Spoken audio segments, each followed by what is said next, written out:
ажиллагаанд оролцох 850 гаруй хүний 40 гаруй хувь нь олон улсын болон нэгдсэн үндэсний байгууллагын мандаттай энхийг сахиулагчид, харин 40 гаруй нь эмэгтэй албахаагчид байгаа юм байна. Мот буудлын батальоны захирагчаар зэвсэг түвшний 331-р ангийн захирагчийн орлогч Хурандаа Бат Эрдэнэ томилогджээ.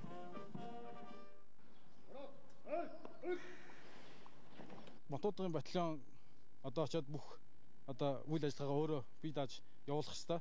Тэгээд одоо тогооч, савгаагч, саахуулаад буудагч одоо ямар л шаардлагатай мэргэжил авах ёстой бүх мэргэжлийн цэргийн мэргэжлийн хүмүүс байгаа. Нөхцөл байдлын хувьд бол бааз зэрэг тогтворгүй байгаа. Гэхдээ одоо мот буудлын батальоны бие бүрэлдэхүүн ажиллагааны хүндлэлээ бүрэн дүүрэн хангасан. Одоо энэ ямар ч үүрэг одоо хүлээхэд бэлэн байна.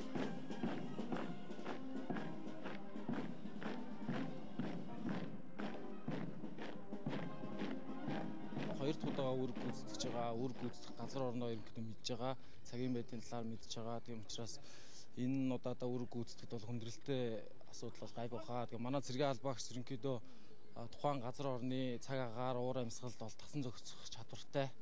Тэгээд энд бид нар зуны үйлрэл цэргийн анхаарсны бэлтгэлд хамрагдсан болохоор харьцангуй гайгүй. Мот буудлын 4-р жилинд батальонд үүрэг гүйцэтгээд явсан байгаа.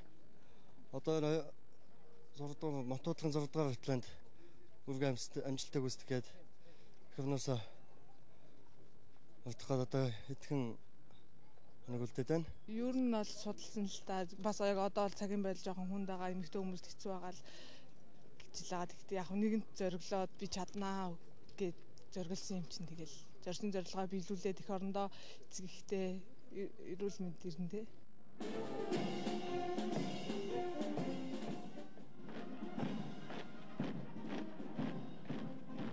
Манай улс 2012 оноос Өмнөд Судан улсын UN-Miss энхийг дэмжих ажиллагаанд оролцож эхэлсэн. Яг одоо Баатар захирагчтай 850 цэргийн албахаагч үүргийн амжилттай гүйцэтгэж байгаамаа.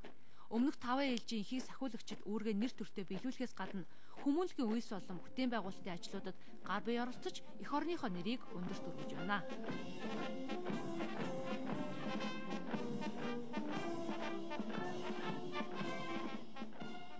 Монгол улсын зэвсэг түвшний гадаад хамтын ажиллагаа, гадаад харилцаа, энэ олон улс дахь нэр хүндийг бэхжүүлэх, манай нийт зэвсэг түвшний бие бүрэлдэхүүний бэлтгэл сургалтыг сайжруулахад нэг том чухал ачаал бүгдэлтэй ийм үйл ажиллагаа болж байгаа.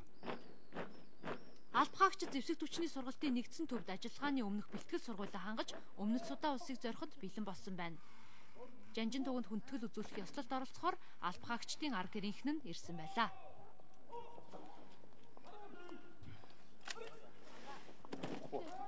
Баг хөө маань ингээд 350 дугаар ангид ахлагчийн албанд ахлагчийн сургууль төгссөн.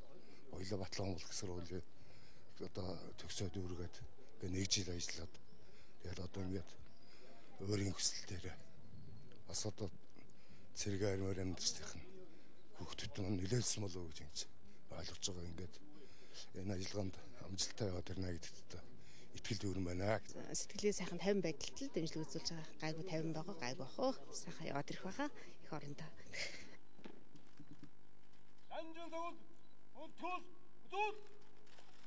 Манай улсын зэвсэг түвшин нэгдсэн үндэсний байгууллагын энхийг сахиулах ажиллагаанд 2002 оноос цэргийн ажиглагчаар оролцож 2006 оноос цэргийн баг үүрэг гүйцэтгэж эхэлсэн. Энэ хугацаанд манай улсаас энхийг дэмжих ажиллагаанд давхарцсан тоогоор нийт 13,000 орчим албахаагч үүрэг гүйцэтгэж